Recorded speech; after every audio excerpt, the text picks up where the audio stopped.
आप कोई ऐसा तरीका बताएं जिससे कम जो है वो फीस लगे और कम से कम जो है वो परेशानी का सामना करना पड़े। अब जानना यह है कि एक शख्स 1 करोड़ रुपए की प्रॉपर्टी खरीद करता है, उसकी 25 लाख रुपए फीसेस बनती है। अब वही रजिस्ट्री आप 10 लाख रुपए फीस में भी करवा सकते हैं। ये 25 लाख रुपए जो फीस है और उसी की 10 लाख में आप रजिस्ट्री बिल्कुल हो सकती है। अब कानूनी तौर पर गैर कानूनी फाइलर और नॉन फाइलर की फीसेस में फर्क मैं आपको बताता हूँ।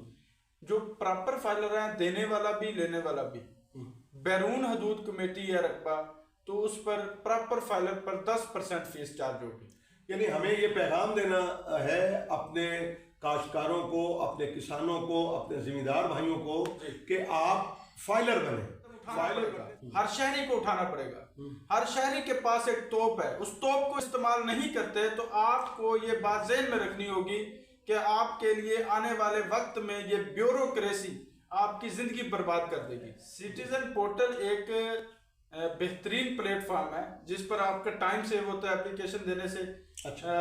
थ्रू प्रॉपर चैनल उसकी इंक्वायरी स्टैंड। बिस्मिल्लाहिर्रहमानिर्रहीम, अल्लाहुम्मा सल्ली अला मुहम्मद व आले मुहम्मद। मैं हूं सैयद महमूद बुखारी, आपके अपने यूट्यूब चैनल प्यारा किसान के साथ। आपसे गुजारिश है कि आप अपने यूट्यूब चैनल को सब्सक्राइब कीजिए, लाइक कीजिए, शेयर कीजिए। हम आपके लिए प्रोग्राम लेके आते हैं जो अवामी मसाइल हैं, आपके मुतल्लिक हैं। आज हमारे साथ के कंसल्टेंट प्रॉपर्टी मार कलीम खालिद संपाल साहब मौजूद हैं। अस्सलाम वालेकुम संपाल साहब। वालेकुम अस्सलाम। कैसे हैं आप? खैरियत से? अल्लाह का करम साहब, आप सुनाए खैरियत से? अल्लाह का शुक्र है जी। संपाल साहब, बगैर किसी तमहीद के पिछले दफ़ा आपके साथ जो प्रोग्राम हुआ था उसके अंदर हमने अपने काश्तकार भाइयों को, ज़मींदारों को, हमने किसानों को बताया था ज़मीन के पैमाइश के मुताल्लिक और झगड़ों के मुताल्लिक।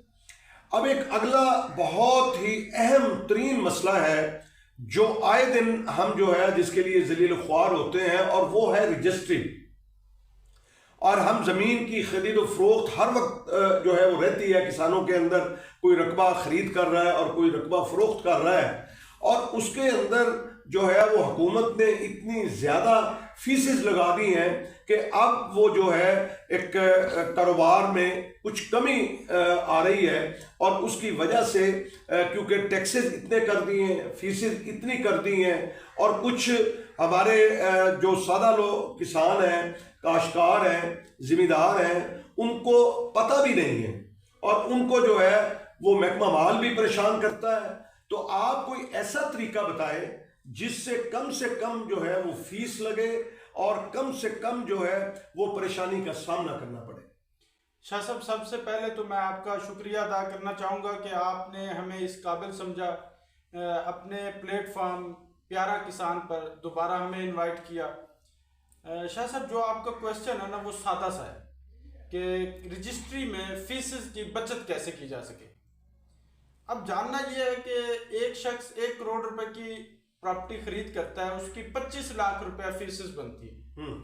अब वही रजिस्ट्री आप 10 लाख रुपए फीस में भी करवा सकते हैं। ये 25 लाख रुपए जो फीस है और उसी की 10 लाख में आप रजिस्ट्री बिल्कुल हो सकती है। अब कानूनी तौर पर गैर कानूनी तो बात ही नहीं है ना। कानूनी तौर पर सन 2022 में के प्रॉपर्टी कंसल्टेंट एक ऐसा इदारा है जो प्रॉपर्टी की रजिस्ट्रेशन और मेजरमेंट की जीपीएस से सर्विसेज देता है। यूट्यूब और फेसबुक प्लेटफॉर्म पर के प्रॉपर्टी की तरफ से आपको प्रॉपर्टी के रिलेटेड इंफॉर्मेटिव वीडियोस जो है वो भी मिलती हैं। अब ये सवाल इधर पैदा होता है जो आपने किया है कि प्रॉपर्टी की जो फीस है वो कम से कम करके रजिस्ट्री कैसे करवाई जाए। सबसे पहले अवेयरनेस है। अगर आपको मालूमात नहीं है, आपको शॉर्ट वे का पता नहीं है, तो आप वही सफ़र जो 10 मिनट का है आप वो 2 घंटों में भी करेंगे। अगर आपको रास्ते का इल्म है, आपको मालूमात है, तो आप कॉन्फिडेंस के साथ वो शॉर्टकट जो रास्ता है वो उसको अपनाएंगे और आप इजीली अपनी मंजिल तक पहुंचेंगे। आपको इस रजिस्ट्री की फीस बचाने में सबसे पहले एफबीआर के कवानीन का पता होना चाहिए।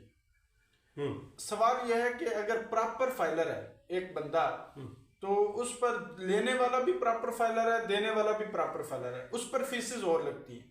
एक लेट फाइलर है, एफबीआर ने 3 कैटेगरियां मुतारफ करवाई हैं, एक नॉन फाइलर, एक लेट फाइलर, एक प्रॉपर फाइलर। अब एक शख्स जाता है वसीक नवीस के पास या पटवारी के पास, उसको जाके कहता है कि मेरी रजिस्ट्री करवानी है, मैंने प्रॉपर्टी मुंतकिल अपने नाम करवानी है, तो इसकी फीसेस बताएं। उसने फीसें बना के बताई हैं, उस शख्स को इल्म ही नहीं है कि उसने समझा कि ये जमा ही होनी है सारी। इधर सवाल ये है कि उसको ये सवाल करने हैं कि ये फीस कौन सी मद में जमा होनी है, ये कौन सी मद में जमा होनी है, ये सारी तो जिससे आप रजिस्ट्री करवाने जा रहे हैं। अच्छा, फाइलर और नॉन फाइलर की फीसेस में फर्क मैं आपको बताता हूँ। जो प्रॉपर फाइलर है, देने वाला भी लेने वाला भी, बैरून हदूद कमेटी है रकबा, तो उस पर प्रॉपर फाइलर पर 10% फीस चार्ज होगी।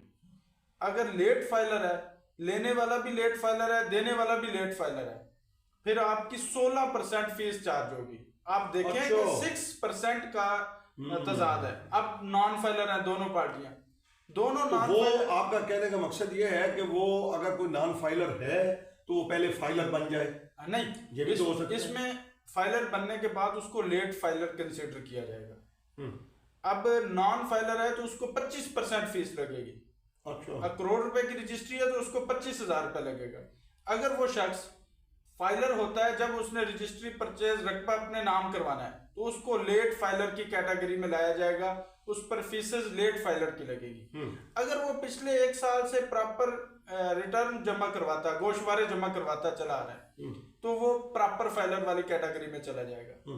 अब ये देखें कि जिम्मेदारों को प्रॉपर फाइलर होने से एक रजिस्ट्री में से अगर करोड़ रुपए की रजिस्ट्री है तो वो 10 लाख रुपए की होगी, अगर दोनों फ्रीकैन प्रॉपर फाइलर है। अगर नॉन फाइलर है तो उनको 25% लगेगा, वही रजिस्ट्री की फीस 25 लाख रुपए बनेगी। ये एक ऐसी मालूमात है जिसको आम जिम्मेदार वैल्यू नहीं देता। एफबीआर से लोग भागते हैं। एफबीआर से भागने वाला शख्स वो हो जिसका काला धंधा हो, जिसकी इनकम का कोई सोर्स ऑफ इनकम वो बता ना सके। अगर एक शख्स की आमदन एक प्रॉपर जायज वे से है, उसको एफबीआर को अपना सारा कुछ खुल्लम खुला बताना चाहिए। यानी हमें ये पैगाम देना है अपने काश्तकारों को, अपने किसानों को, अपने जिम्मेदार भाइयों को कि आप फाइलर बने। फाइलर बनने से कोई आपके ऊपर पहाड़ नहीं टूटेगा, कुछ भी कोई नहीं गिरेगा। आपके पास जो आमदन है वो तो जाहिर है, आप कोई छुपा तो नहीं रहे। वो तो उनके लिए मसला पैदा होता होगा जो छुपाते होंगे। जिनकी कोई गैर कानूनी इनकम है, वो बंदा फाइलर होगा तो उसको वो कहता है जी, मिसाल के तौर पर मेरी सालाना 50 लाख रुपए इनकम है। वो 50 लाख रुपए के बाद थोड़े दिनों बाद एक प्रॉपर्टी परचेज करता है 1.5 करोड़ की। एफबीआर उसको नोटिस भेजेगा कि आपने तो हमें कहा था कि आपकी 50 लाख रुपए इनकम है, आपने 1.5 करोड़ रुपए कहां से निकाला, कहां से आपके पास आया, इसका आप जवाब दें।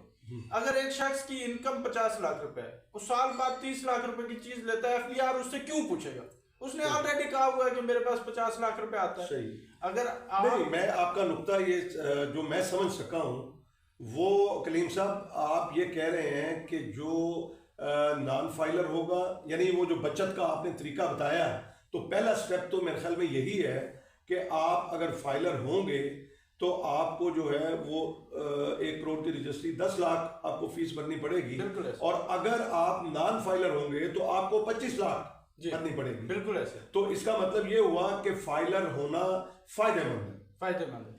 रजिस्ट्री के अलावा बहुत सारी और भी चीजें ऐसी हैं, गाड़ी आप खरीद करते हैं उसमें भी टैक्सेस की बचत होती है। लेकिन ये एक बात अहम है कि लोग इस बात को समझते नहीं है कि हम रजिस्ट्री करवाने जा रहे हैं, हमें फाइलर होना चाहिए। लोग फाइलर उस वक्त होते हैं जब रजिस्ट्री करवाने के बिल्कुल दर पे होते हैं कि आज रजिस्ट्री करवानी है, सुबह फर्स्ट टाइम फाइलर करवा रही हो, उसको फिर एफबीआर ने लेट फाइलर की कंसीडर किया, जिसकी वजह से चले ये बात समझ आ गई। अब आगे चलें कि और क्या बचत के तरीके हैं जो रेवेन्यू डिपार्टमेंट के जो मसाले हैं उससे बचा जा सके। अच्छा, उसमें जो अहम बात है, आपको अपने काम के हवाले से अवेयरनेस होना जरूरी है। मजालमों से बचने के लिए जो तरीका कार है वो ये, इस वक्त जदीद तरीन टेक्नोलॉजी आ चुकी है, आपको कोई इशू नहीं है, आप सिटीजन पोर्टल पर अपना रजिस्ट्रेशन अकाउंट रजिस्टर्ड करवाएं, आप रजिस्ट्री करवाने जाते हैं, आप इंतकाल करवाने जाते हैं, आपसे सरकारी फीस से ऊपर चार्जेस डिमांड किए जाते हैं जिसको रिश्वत कहा जाता है। लेकिन अच्छा, वो रास्ता बंद हो सकता है? देखिए जी, बात यह है कि आपसे कोई मांगता है, आपसे रिश्वत कोई मांगता है? मेरे से नहीं मांगता। आपको अपनी ताकत खुद बनना है।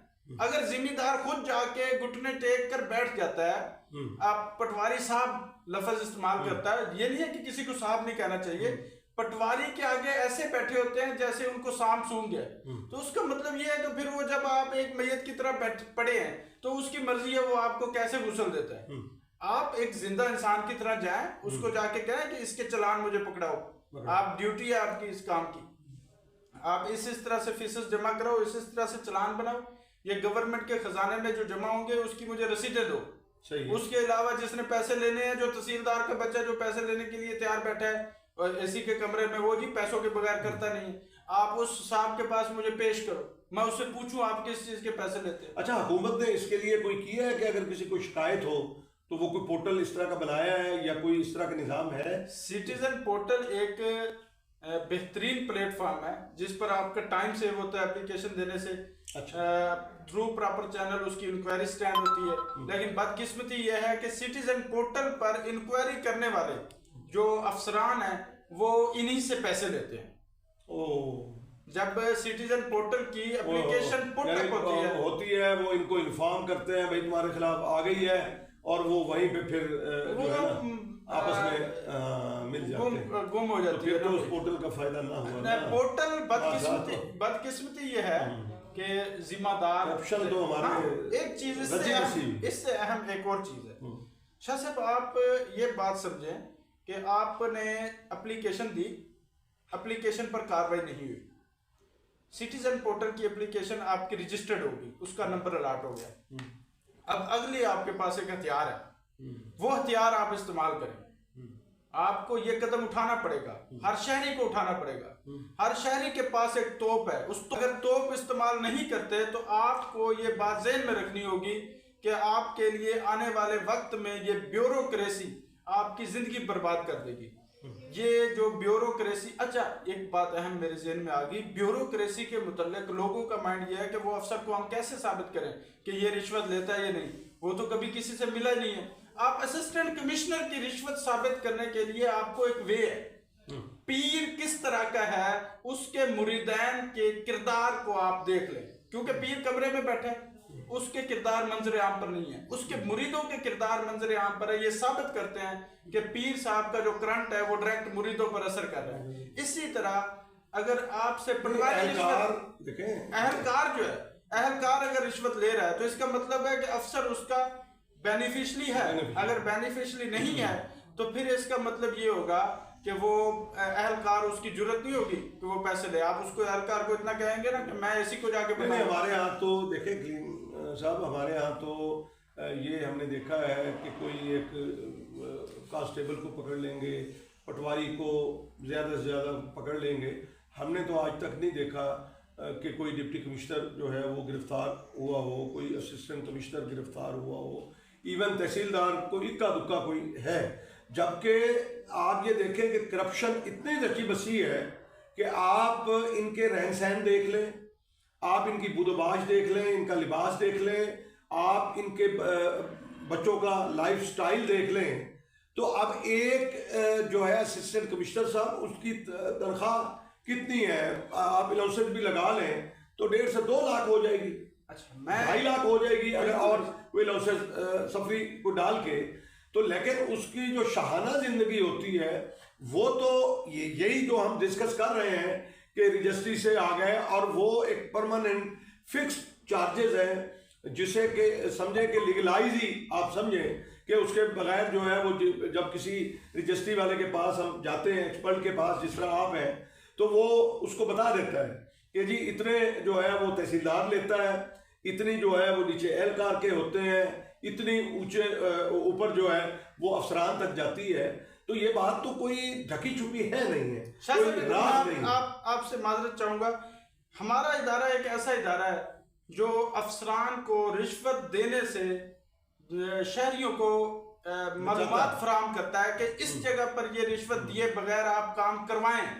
अगर वो नहीं करता तो हमारा इदारा आपके साथ शाना आप बता रहे थे कि भी वो ऑनलाइन। अच्छा, एक तोप आपके पास मैं आप बता रहा था, तोप जो है आप एप्लीकेशन सबमिट करते हैं, एप्लीकेशन पर आपका एक्शन नहीं हुआ, आपके पास ये कैमरा एक तोप है, आप 10 जिम्मेदार इकट्ठे करें, सबके पास माइक लगे हुए हो, आपने लाख रुपए रिश्वत जो देनी है, लाख रुपए के आप माइक लें, 10 जिम्मेदार मिलकर एसी के बाहर खड़े होकर किसी से बदतमीजी करने की जरूरत नहीं, उससे सवाल करें। देखें वो साहब आपके दफ्तर में ये हमारे साथ ज्यादती हुई है, इसका हमें जवाब दे। अब 2 दिन ये एक्शन ले, तीसरे दिन एसी की जरूरत नहीं है, वो आपके टैक्स से पैसे लेकर आपका काम न करे। ये बात सही है आपकी, क्योंकि उसमें जो हमारे भाई लोग होते हैं वो भी कोई गलत काम जाहिर है ऐसा कर रहे होंगे, कोई अपनी प्रॉपर्टी की वो वैल्यू छुपा रहे होंगे जिसकी वजह से वो रिश्वत दे के वो भी बेनिफिशियरी होंगे। अच्छा, इधर मैं आपको एक इंफॉर्मेशन देता हूँ।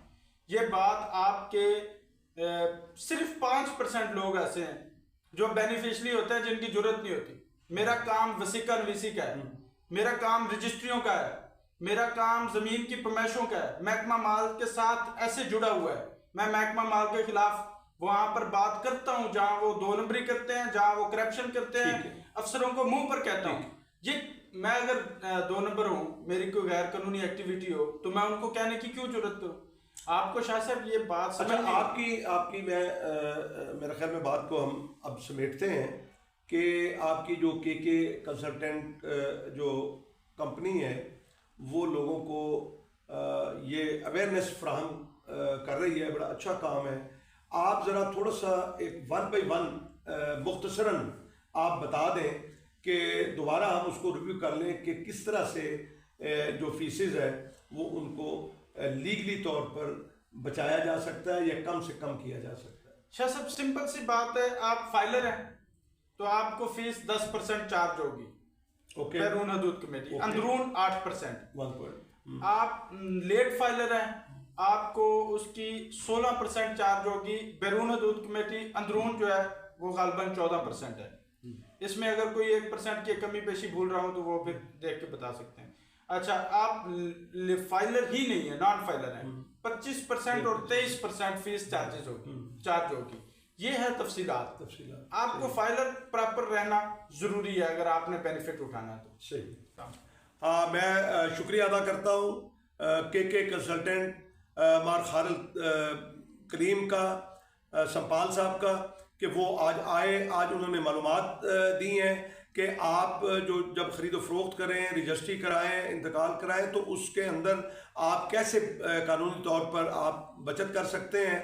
मैं इनका शुक्रिया अदा करता हूं और इंशाल्लाह ताला हम इस तरह की वीडियोस लाते रहेंगे आइंदा भी, जिससे हमारे किसानों को अवेयरनेस हो और उनको पता चले ताकि वो अपने जो है वो लूट मार से उनको बचाया जा सके। मैं एक दफ़ा फिर शुक्रिया अदा करता हूँ और दुआ करता हूँ कि अल्लाह ताला हम सबको अपने हिफ्ज़-ओ-मान के अंदर रखे, पाकिस्तान को सरसब्ज़ व शादाब रखे।